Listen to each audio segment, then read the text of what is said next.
Okay, so what we have here is two different design boxes. These are Avatar 15s. Um, I'll break down the speaker boxes. So these speaker boxes require to be tuned for 32 hertz and want 3.54 net cubic feet each. So I have them at 7 feet.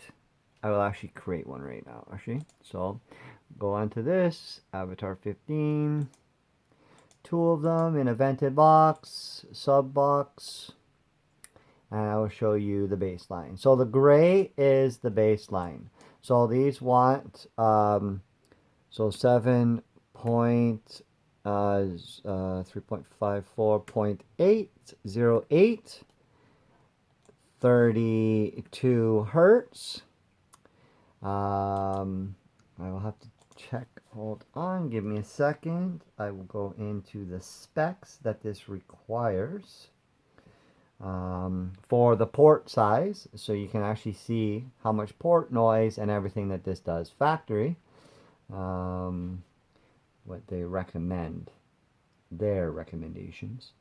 Okay, so the port needs to have a square inch of 50 inches. So there will be two of them. So we can go like this and say we will go with vents. We want two vents. They need to be 50 inches. So we will go 25 inches by 2 inches. Makes 50 square inches each. And there will be two of these. So that says that it needs a length of 31 inches. This port on here actually requires 25. So what we will do again, and I will show you, this is what their box is, how they tell you something, and it's not tuned for what they say. So if we go to one box, sorry to go off track here, but this will show you how to break it down that certain sites lie about their ports. Now, I don't understand this theory right now. So the box says, oh, sorry, it says 3.53, so it's 0.06 instead of 0.08. Anyways, so they're saying that they want the box to be tuned for 32 hertz, or the hertz setting is 32. So maybe that's on the amplifier. That could be what the miss thing is. Something just told me that. But let's go like this. So it's a square. It needs to be 50 square inches, which is, to make it easy, 2 inches by 25 inches, even though that's a ridiculous port, and we wouldn't have that. At least you can see right here, it gives you 50 square inches of the cross area. Okay, now this is telling me that it wants, on the site here, 25.59. That gives you a tuning of 34.78 hertz. This is not tuned for 32. So they say put it to there. Now the only thing that to me is, are they telling you to subsonic, telling you to do that? Because why would you tune your amp and your box to the same setting? Not quite sure. Usually you tune it between 70 and 80 hertz. That's what most people do. So there could be something that really keeps the sub protected in that and gives it great sound. So I will change this to a green so the color stands out. Now, with this, as you can see now, this is your, above the red line right here is your dB line. Now from here on this one, so if we match that right there, says at 36 hertz is your sub starts to really come alive in magnitude. The red box right now, the red, I don't know why I picked this one. Oh, the red is what you can fit in your vehicle if you want to go with a ported box to fit in the area of what you already have as a port. So you wouldn't have to cut through. Now you can see that plays way below the dB line, but it gives you a very flat response. Now, myself, as I've seen, this one here, this is what we would say if it was two of them. This is your response. So now this one comes to um, 39 hertz where it starts to play, but it stays above the dB line the whole time. So usable music. Now, as you can see the fall off down here, it starts to really curve and it comes down fast. So getting into the 20 hertz, which is all this here from this line back, you really lose a lot of your bass. Now, the next one that you would see, and this is not to really disclaim each subwoofer will play different. It's just how much magnitude, how much power it has. Now, the bandpass, the sixth order, which would end up being 10.5 net cubic feet, which works out to about 13 cubic feet by the designs of the ports, because they are not very large ports, because it doesn't need them, thankfully. That's what it plays to. Now, before we go any further, I will make it so these have 6,000 watts, as well as the blue one. Is it this one? Nope, this one here. Nope. Where did we put the blue one? I thought we had a blue one here. Okay, but anyways, so this one as well, 6,000 watts. Okay, so this is a factory tuned. What we are going to look at is the green. So we get no mistakes. Now with the green, it says that it likes the velocity with that port with, sorry, I have way too much watts. That's per subwoofer, and there's only one in this box. So with one subwoofer, as you can see right now, that much, it likes no more than 26 meters a second of port velocity. So as you can see with this, this is what it recommends nicely. Now, I'm going to get rid of this. Well, actually, I won't get rid of it yet. I will show you its response. This is because it's only one woofer at 3000 RMS. That's the flatline response that you get. That's your factory look. Okay. Let's just say by some way, a miracle, this sub could take the 6,000 watts. See how much closer it gets. It doesn't change much, but at least you can see the curvatures of how the other subs are going to play in the box, because you can see they follow the same line. Some drop, some raise, depending on what we're looking for here. So this is where you would have to tell me what you prefer to do. This is for a customer who's putting two of these in his vehicle. So I'm going to get rid of the one now that we see the port velocity is okay for the factory box. We see that it follows the same contour of the same line, so we get a little bit of more boost on the lower end. We've seen that the port velocity, you're not going to get any port noise. This is what the factories recommend, etc. So we're working around those numbers to make sure we're not going to have an issue with the performance of the subwoofer by altering a box that they recommend. Okay, so we're going to go into your SPL, your SP, oops, sorry, no, I'm not trying to print that. Cancel. SPL. So now when we go into this box design is to say that this is a ported box, a greatly made ported box. Now we can go a little bit bigger than what the specs say. So if I was you, 3.7, we know that it's just a bit. Now what would I say personally? I think that you can go a 0.5 over and it's not going to hurt the sub. A cube each over, you're starting to play in territory waters depending on how long you play it if you're playing at full blast. Now you don't need to play it at full blast when you go with a bit bigger of a box, because you are compensating, because a larger box needs lesser power. So you can compensate and not push your amp as much, or you use it for your only pushing it for a certain amount of time before your amp will have or your sub will say, yo, I need a breather for a second. So I would recommend that you would go at 8.5. That gives you 2 points or 1.25, just over a half a cube each extra of net area. Now, as you see, we just picked up lower end. We got a little bit without changing the wattage. We just changed the port size, or sorry, the box size. And as you see, we climb and we almost max out. The only thing that touches us for a brief second is the gray box, which is exactly by specs, but only because it's tuned to 32 hertz. If I change this one now to 32 hertz, as you can see, you surpass the gray the whole time.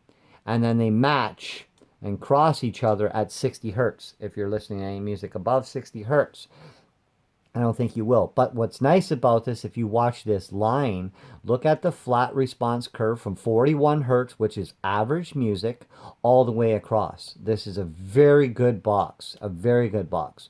To me, that would be a close to number one, more favorable number one, but it doesn't have anything special other than the effects that you put into this box. Now, from there, we now know that it overpowers all of this speaker box here, and we can do whatever we want with it. So get rid of the spec box for 2 subwoofers with the cross area that they recommend, etc. Let's get rid of one more here, just so we don't have it. We already know everything else plays well into this. Now, this, my friend, is a 6th order. Now, with the 6th order, from 27 hertz all the way up to 41, you get a little bit more peak response, about a dB and a half, which anyone in music knows that's a lot of volume. But from that point, you lose some of the higher end from a dB down in volume. When you're talking about pushing this much volume, though, how much are you really expecting? Now, out of this, I'm guessing that you're going to roughly get about 147 to 149 dB, which is very impressive for 215s and a blow-through. You might get a little louder just because it is in the cab of a truck, because it's a blow-through, so it's a smaller area. So I can fine tune this a little. I've tried to play with this. You can't get this to lift. If I go say like 75, as you see, the response drops down and the swoop still stays below the line all the way up to 72 hertz. And unless you're listening to like some serious like kick drum, like where you're trying to push the kick drum so it sounds like so loud when it thuds and you're like somebody kicking on the back of your seat, I wouldn't recommend that, because you'll hear the odd kick that would just be a little too drastic. You can change this one a little just to get a little bit more peak. If you say, well, I'm not so worried about playing those really lows, etc., I can turn to 31 and get you a little bit more rise out of it, up to like a dB and a half to almost 2 dBs. I can get this to switch up. So the decision really is up to you on what you're trying to get out of this. They're pretty darn close, other than the fact that this box is 10 and a half net inside. That's not including the ports, the double baffle inside to hold the subwoofer, etc. The 8.5, that's net. That's not, again, not including the port, and including the double baffle. But as you see, 2 cubic feet, which we know how big 2 cubic feet, 12 by 12 by 24 inches of area is removed from the box. So, and it has a nicer, flatter response. Do I like the 6th order? I do like a 6th order, only just because the way that it has a little bit of a peak here. Yes, but is it worth the chance? That's totally up to you. That you don't want the lower end, or sorry, the higher end, that the lower ends through the 30s, you crush this box. And it just sounds really phenomenal. And overall, it's just a great design box. It'll be something that's, the designs that I've started to come up with already are pretty cool. I like the port area ideas, the ideas of how I'm going to do the inside of the box. So I am going to run this by the customer. He is going to see this video, and from this point, I will go to the next stage where he says where he either wants one or the other. The one box, obviously, the plain ported, very simple box, very easy to design. So that one there, I can play with. Uh, Different drawings on how we would do the ports, etc. The only thing is the ports and doing everything like that. It almost becomes like a fourth order, unfortunately, when we do it the other way. So I'm thinking that the sixth order is the better way to go, because with a sixth order, we have to use the blow through as the portholes, meaning that the music can only come through those ports. If we do the ported box, the ported box has to fire into the area where the blow through goes through. And it's not an opening, it's like a fourth order. Why? Because it is a cut through that has 2 inches, rough dimension, 3 inches between the rear of the front facial of the bed, cutting through, going between the bed and the cab, and then into the cab, that wall. So that is an area to choke the subwoofer out that would almost make it think it's a fourth order, and it's a hit or miss situation. So I don't know what the risk would be, and I can run a simulated program to see what it would do if you're interested in doing it that way. Just to see, because as we can tell, the ported box does play a little bit better. That's just a fact because it has such a flat response. Oh, click on this one. From here, as you can see how it goes where it's green? See how very flat response all that is? Those are big green pieces as it comes up to here. If I go onto the orange and do that, as you can see, those little green pieces underneath, look how small those are. They're tiny. They're little tiny pieces. I go click, click, click, click. There's your biggest piece right there. That's your flattest response. From 61 all the way down to approximately 56. So for 5 hertz, that's what that one does. From this one, it goes from 61 all the way up to 75, 15 hertz. It has a flat piece. Then when it goes from this one, it goes from 61 down to 56. There's 5 hertz. So this one's second best flat note is the sixth order's best in that end. But again, I believe the sixth order is a better choice only because of this.